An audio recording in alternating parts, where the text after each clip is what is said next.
அனைவருக்கும் என் அன்பான வணக்கம்.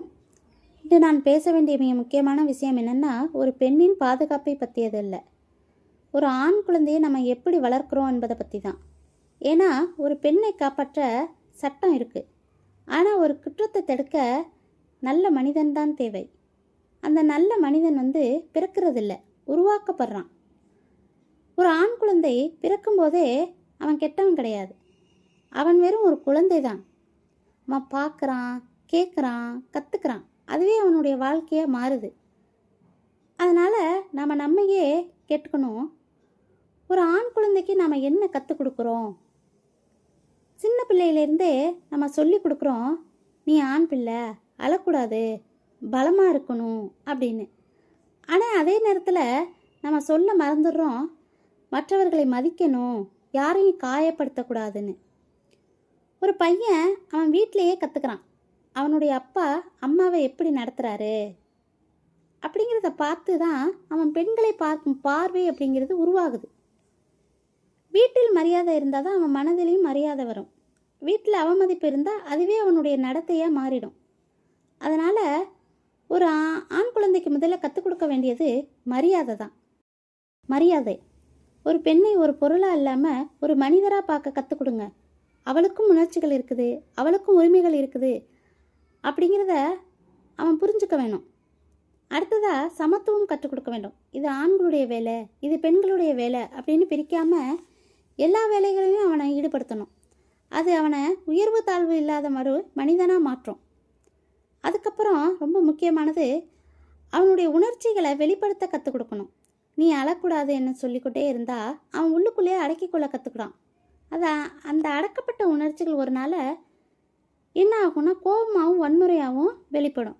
அதனால் அவனோட சொல்லுங்கள், உனக்கு சோகம் இருந்தால், கவலைகள் இருந்தால் என்கிட்ட சொல்லு, என்கிட்ட பகிர்ந்துக்க அப்படின்னு சொல்லுங்கள்.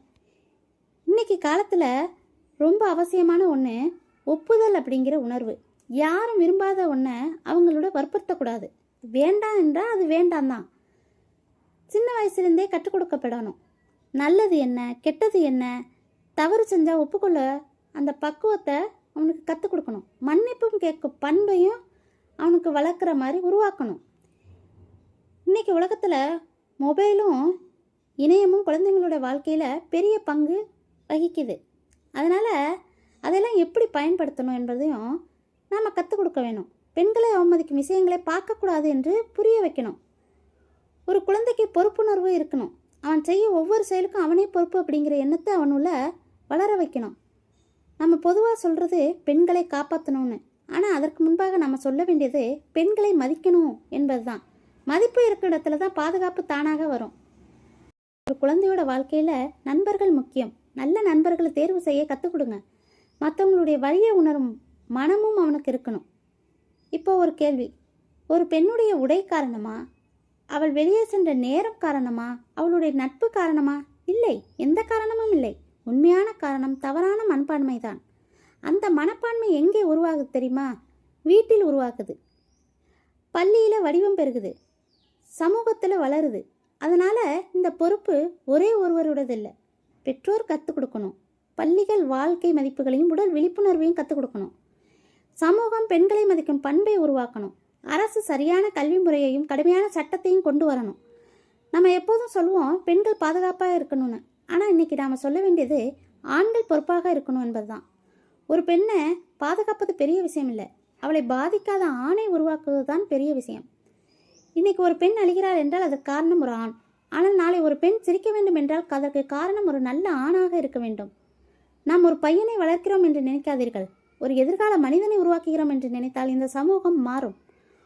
ஒரு பெண்ணின் பாதுகாப்பு சட்டத்தில் இல்லை, ஒரு ஆண் குழந்தையின் வளர்ப்பில் இருக்கிறது. என்றும் அக்கறையுடன் உங்கள் ஆலோசகர். நன்றி.